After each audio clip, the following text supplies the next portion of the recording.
On today's episode, we're going to carve out the path for Ohio State quarterback Will Howard to climb up to the top of the second round of the 2025 NFL draft class with a big-time performance in the national championship game. This and more coming up next.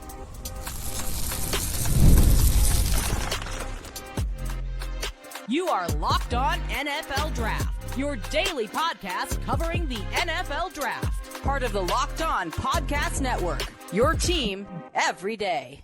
What's up, Locked On family? Welcome back to the Locked On NFL Draft Podcast, your daily podcast covering your favorite draft prospects, part of the Locked On Podcast Network, your team every day. I'm your boy, Damian Parson. You can find and follow me on X at DP_NFL. I'm a senior draft analyst, and thank you for making Locked On NFL Draft your first listen today and every day. Shout for being our everydayers. You know I got to kick the intro to Mr. LSU himself, Keith Sanchez. You can find and follow him on X at TheTalentCode. Keep talk to him, baby. What's up, Locked On family? Let's get locked in. This is Keith Sanchez, 2019 national champ, and the other side to this dynamic duo that we like to call the Locked On NFL Draft Podcast. I want to start this podcast off by saying shout out to our everydayers. Thank you for tapping in with us each and every single day. Every listen is greatly appreciated here.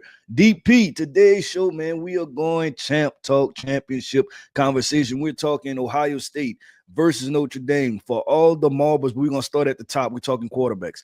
What's at stake of them? Both of these guys will be at the Senior Bowl, right? But what's at stake for their draft stock, for their college careers? We're going to have that conversation. Then we're going to talk about the offensive players, playmakers, right? We talk about the draft prospects, 2025 NFL draft prospects. And then we're going to flip sides, talk about the defensive side of the football, because this may be a defensive showdown. DP, let's start with the quarterbacks, man. You know I have something to say about Will Howard.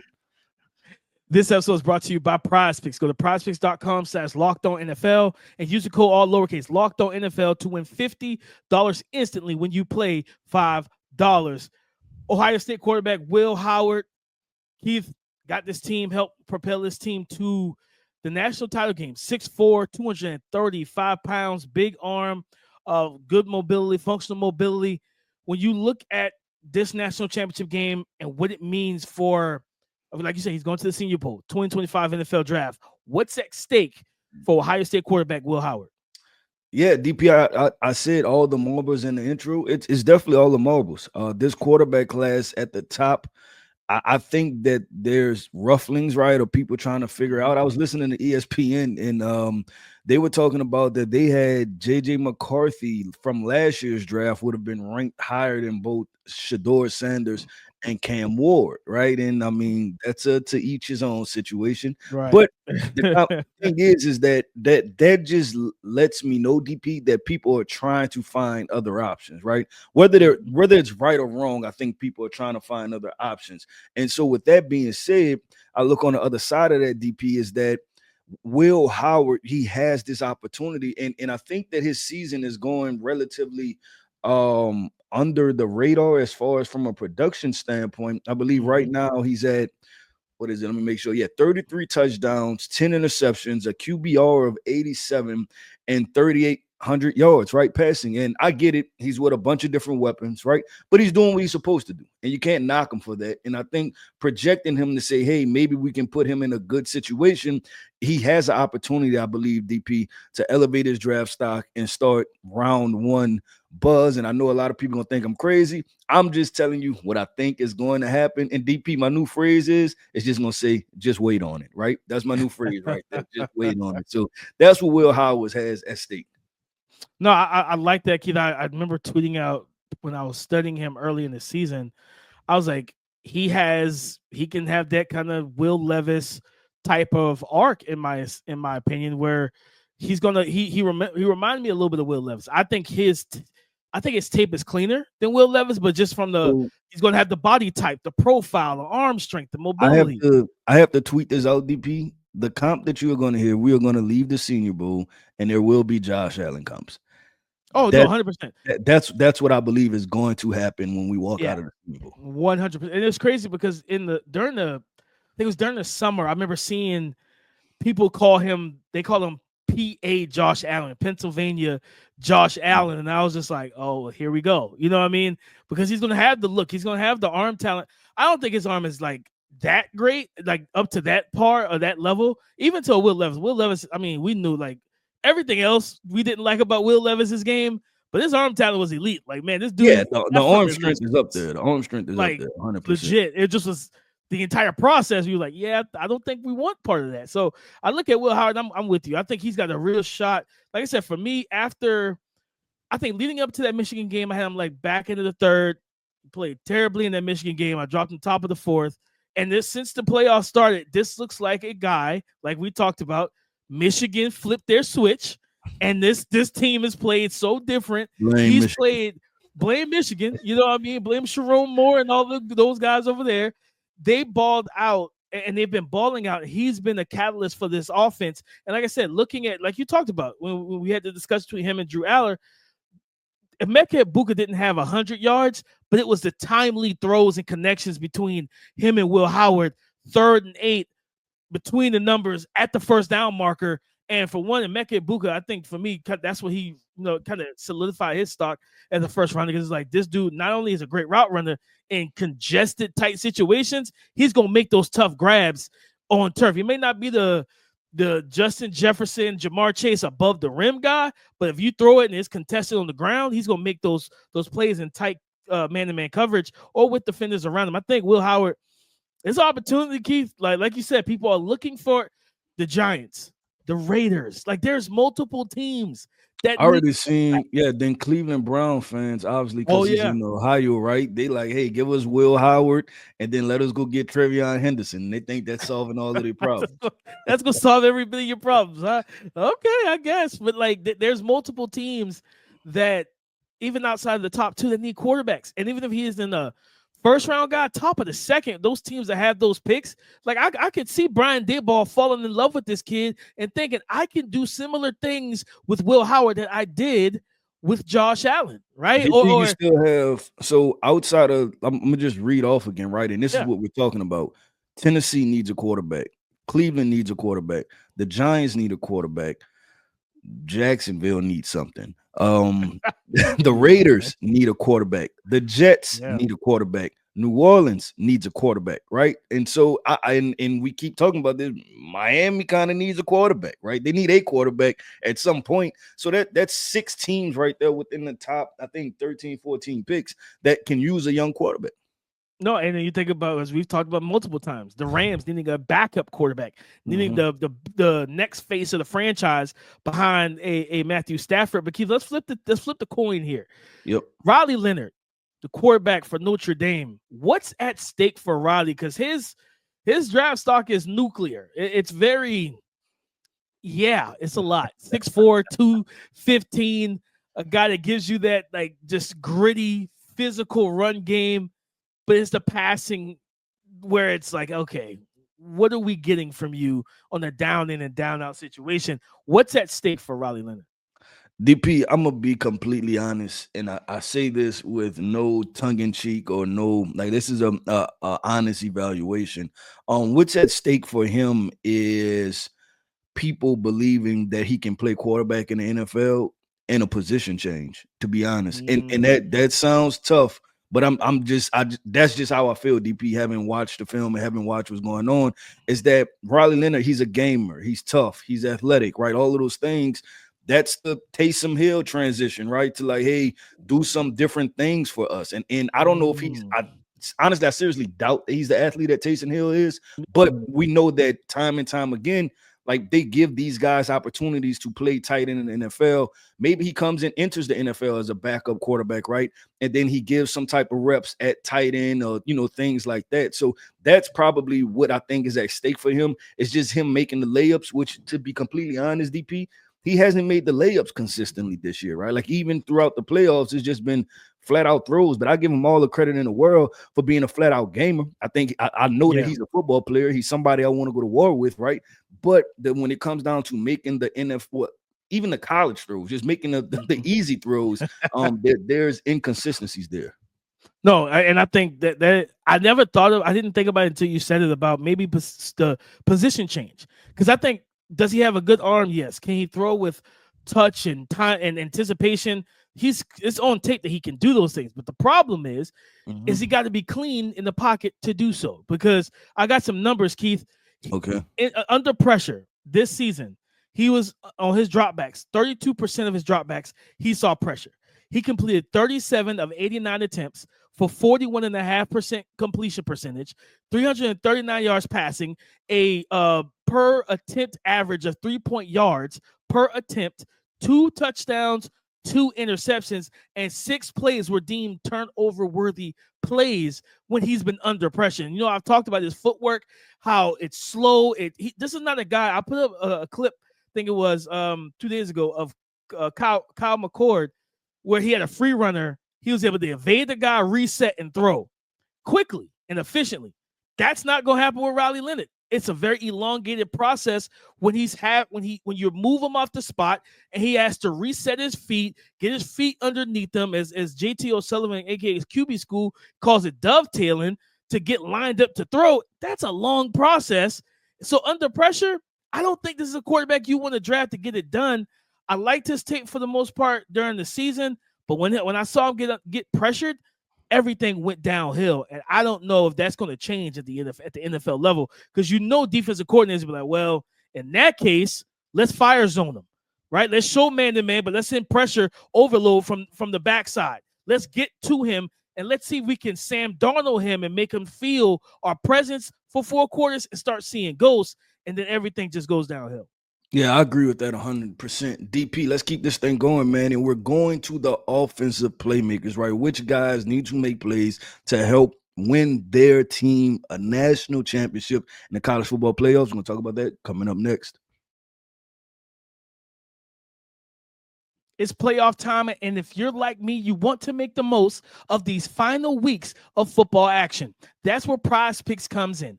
If you love football and want a chance to win real money while watching the games, PrizePicks is the place for you. It's the best way to turn your sports opinions into cash with daily fantasy player projections. With PrizePicks, you simply pick more or less on player stats like total passing yards or rushing touchdowns. And for a shot to win up to 1,000 times your money, you can make your picks in less than 60 seconds. And whether you're looking for a flex play to boost your payout or want to cash out quickly, PrizePicks has got you covered. And with over 10 million members and billions in winnings, it's clear that people are loving this platform. Here's a special offer for Locked On NFL listeners. Download the app today and use the code Locked On NFL to get $50 instantly after you play your first $5 lineup. That's PrizePicks. Run your game. Offensive playmakers to watch in the national championship game. Keith, I go to Ohio State and I go right to Emeka Egbuka. Like this is a tough defense that Notre Dame has. Cornerback, even without, it's crazy. What is just to think about what this defense would look like if they still had Benjamin Morrison, like to not have Benjamin Morrison and still play great coverage with these young corners that they have. They got height, they got arm length, athleticism, and they got different sizes where guys can match up appropriately. Emeka Egbuka, I think, may have to have the same type of impact in this game that he did against Texas. You know what I mean? Those timely third downs, those first down conversions. I don't think Notre Dame is going to let Jeremiah Smith take over this game. We watched Texas say, absolutely not. We're going to play too high, and we're going to make you either have to run the ball, which you haven't been great at doing because of the offensive line shift, because of the injuries, right? You're down 2 starters and everything, 2 or 3 starters on that offensive line. I think they're going to take their chances with them running the ball. I think Emeka Egbuka in the slot, playing that movement zero, things of that nature, getting one-on-ones, his timeliness and that connection with Will Howard, make those throws that you made against Texas in the middle of the field. Make them. And they have a solid linebacker core in the second level. Get those throws over the heads of those linebackers, drill those in cuts for first downs, and let's keep the chains moving. You're going to need Emeka Egbuka big in this game. Yeah, no, I'm with that, DP, and I like that call out. And I think that we're as we go on, right, because Emeka isn't the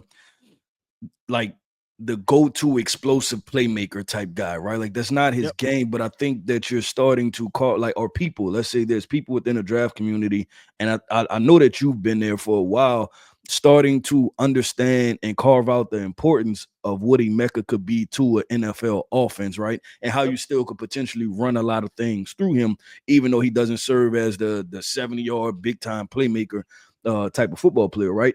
I look at Travion Henderson, and you're talking about a guy whose stock is making a U-turn, and a U-turn in a very best turn, right? Like it's going upwards, right? Because it was going down quickly. And now it's turning the other way. One explosive play. One explosive play a game, I think, can change people's opinions about you. And you look at these different backfields. I look at potentially even, like, let's say the Indianapolis Colts, right? And then giving Jonathan Taylor a complimentary running back like a Travion Henderson who can come in, who can run the rock, right? But also, like, hey, this guy in the screen game, I'm sorry. And then if you get this guy in some outside zone and one cut and he can take it to the house, that adds a different element, right? Like he's putting himself from potentially, some people may have had him at run RB3, right, to RB2 is the ceiling, to like, hey, RB2, and I mean, it might be some games where he can get us out of there. And I think of players like Miles Sanders, right, who has sporadically had opportunities to be lead backs in offenses, right? Then you think of what Chuba Hubbard has done, the past 2 years with the Carolina Panthers, and not comparing them stylistically, but guys that were kind of off the radar that came in and then played good football to have solid careers. So I think Travion Henderson is definitely a prospect to watch. I'm looking for an explosive play. I'm looking for him to just look like he has the juice in it. I think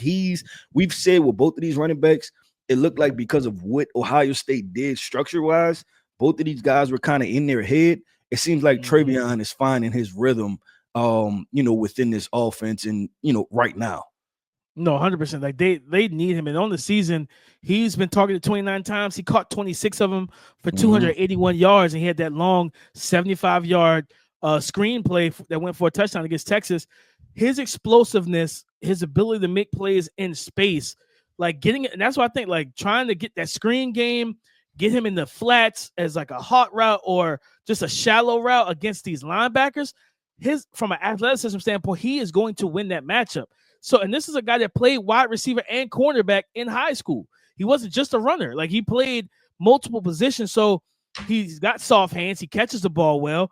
And then he's very patient as a runner in the screen game to follow his blocks, and knowing that he has that instant transmission gear shift where it's like, okay, I can lull you to sleep, let my block, like he did against Texas. It was like, okay, I don't know. I saw the blockers. I'm like, how many yards are they going to get out of this? And then he shifted gears and outran even the upfield safety and corners. It was just like, it was a house call. It was like, you see that breakaway speed for him. So having that, I think, is going to be big. I look at Quinshon Judkins, Keith. Like, I can say, what's at stake for Quinshon?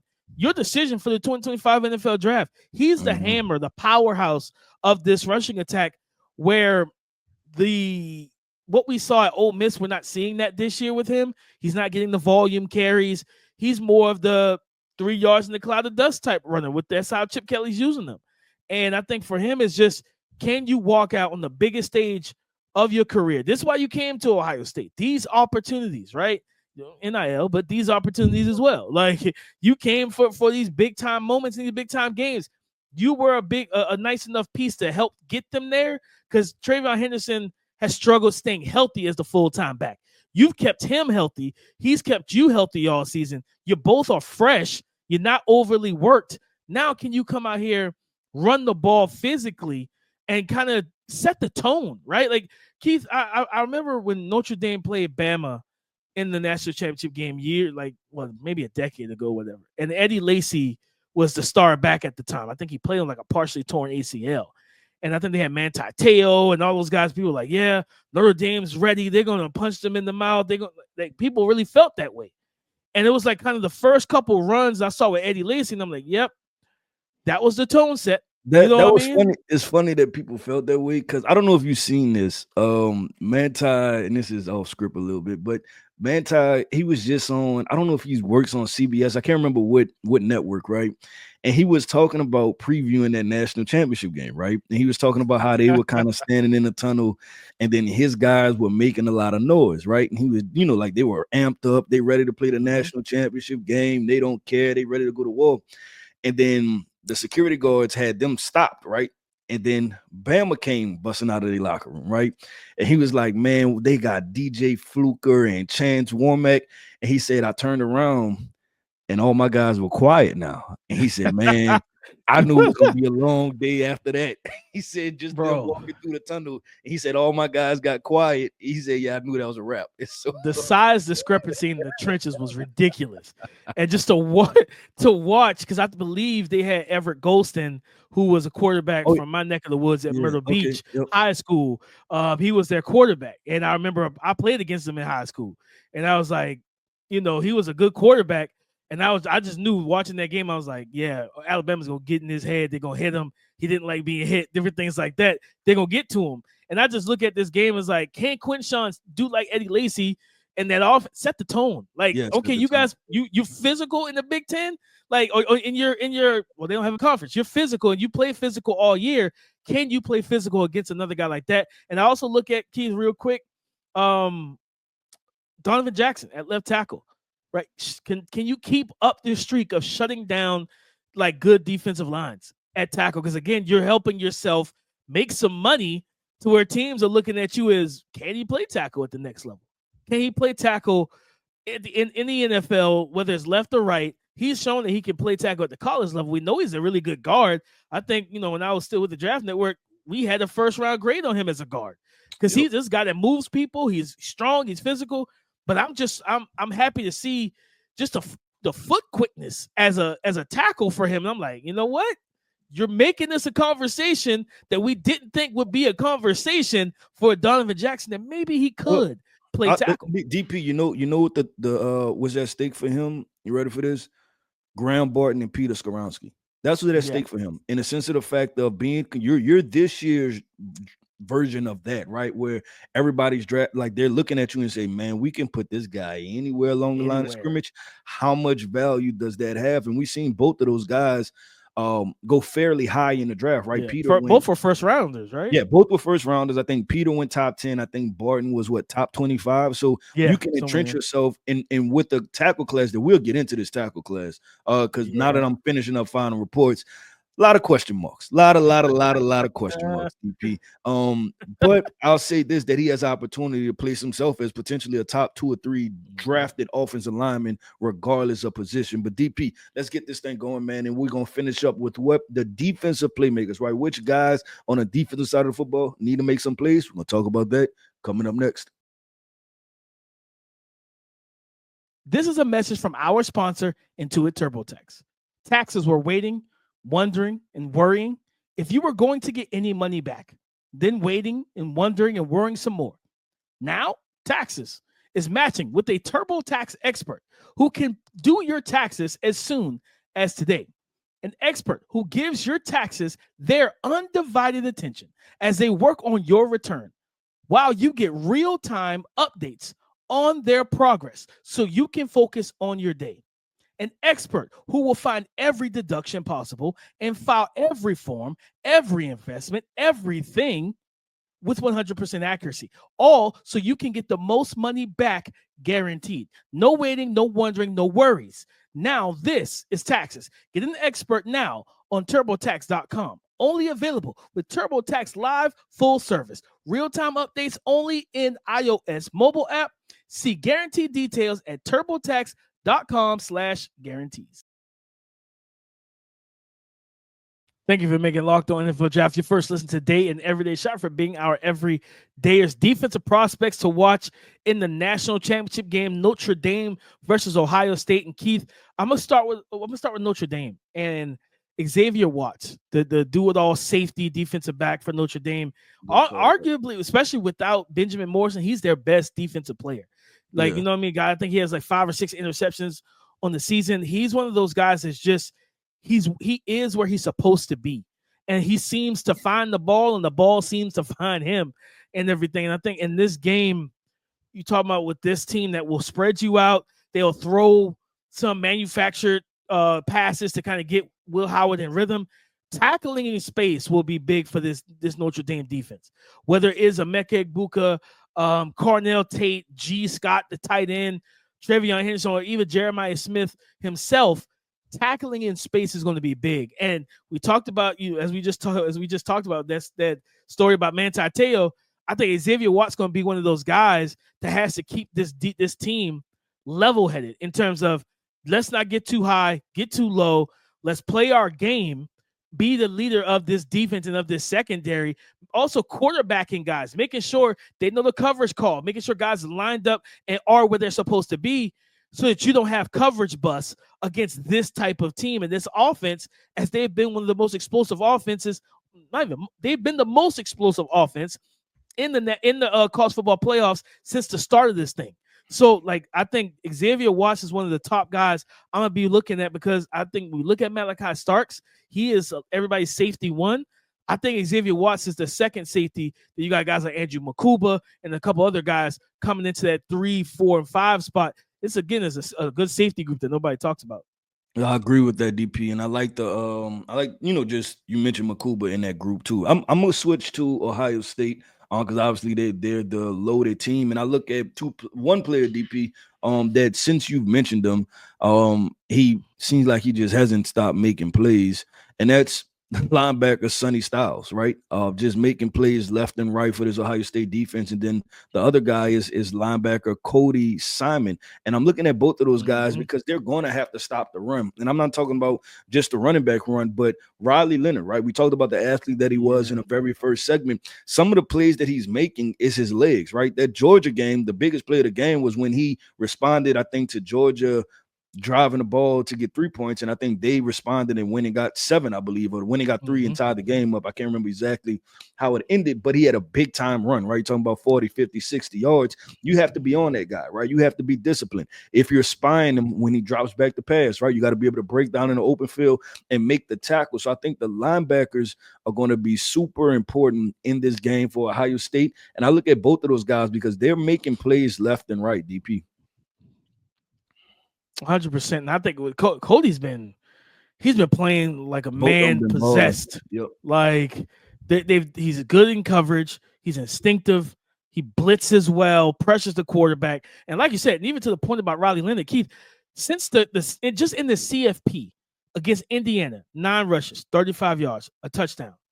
Even the game before that against USC on the road, 10 carries, 59 yards, and a touchdown. Against Georgia, 15 carries, 89 yards, 6 yards per rush. Against Penn State, 17 carries, 41 yards, 2.4 yards per rush, and a rushing touchdown. Sonny Styles and Cody Simon need to fill these run lanes. And that defensive line, Tyleik Williams, Ty Hamilton, Jack Sawyer, JT Tuimoloau, like those guys, reset the line of scrimmage. Like push that offensive line back to when they go to that shotgun pistol QB power game. He doesn't have a lane to just slip through and then try and lower his shoulder for the first down. No, like give your guy, like reset that line of scrimmage on those 3rd and 2s and let your linebackers fill those lanes and those gaps. And now he doesn't have any. He's running into a brick wall. That's what you want to make him do, into almost to the point where Keith, 2.4, like you would assume if my quarterback was averaging 2.4 yards per carry, I would stop running it because it just seems like it's not effective. But they don't have another run. They have good running backs. Jeremiah Love is a little nicked up with the knee injury. Yeah. You know what I mean? And everything like that. And their offensive line is solid. It's not great. So I just look at the fact of, if I'm Ohio State, I want to hit him. I expect those linebackers to take shots on Riley Leonard. Like make him second guess QB power. Make the coaches, right? Like you hit them hard enough. The coaches on the sideline, head coach Marcus Freeman, like, hey, maybe we need to veer back on some of these QB powers. And maybe we need to let our running backs take this type of punishment because we still need Riley to try and throw. So I'll just look at that situation. I think Denzel Ward get matched up against Bo Collins, the big body receiver. I think Jaden Greathouse, who is a sophomore, that's the kid that had the big play against Penn State. You know what I mean? When he scored the touchdown, he crossed the guy up post catch and took it to the house. They have some guys with speed. I think Jordan Faison's another that's kind of slot receiver. He's kind of built a little bit like Chris Olave, that kind of slender build, twitchy, explosive. They got guys that can get over the top. And I think David Igbenuson and then Denzel Burke, those guys have to play sound football. Don't allow double moves. Don't have your eyes in the backfield against the run. Play sound key football and don't let these receivers get behind you, because if they do, they have the speed. You know, those other two guys, Greathouse and Faison, they had the speed to beat you, but then Bo Collins has the size and the body control for back shoulder fades in cuts to post you up at the catch point and keep you away from the football. So it's a lot of different key matchups in this game. I think Jack Sawyer, I think this is his opportunity, though. I think coming off of the game he just had against Texas, against, I would say, a better tackle group than we're going to get against Notre Dame, go out here and stamp yourself. Get 3 sacks and shut this thing down. You know what I mean? Because honestly, Keith, I'll be honest here, this could get ugly. This is one of those games, I think this could get ugly. Like, if they stop Notre Dame for the first couple drives, yeah, we might be on route to a route. Like, that's just where we might be headed, Keith. And I think Jack Sawyer, you put him, make him throw, Keith. Because I think Jack Sawyer, you let him and JT pin their ears back, it's feast time for those boys.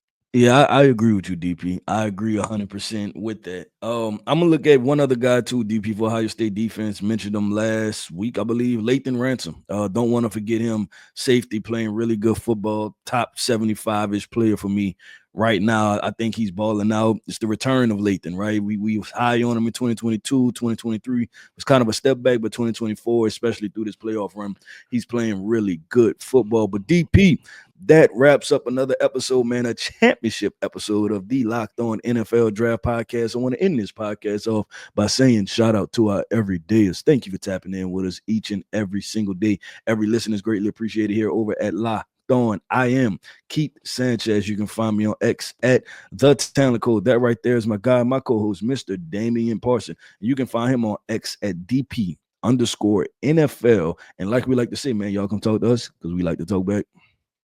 Go subscribe and follow for free on YouTube, wherever you listen to podcasts, to get the latest episode as soon as it is available. Thank you for making Locked On NFL Draft your first listen today and every day. Shout out for being our everydayers, guys. We got a national championship game on Monday. Playoff football in the NFL this weekend. We'll be back to talk about everything. Get you ready for the Senior Bowl. Talk a little bit of Shrine as well next week, guys. So come and join the conversation again tomorrow on the Locked On Podcast Network. Your team every day.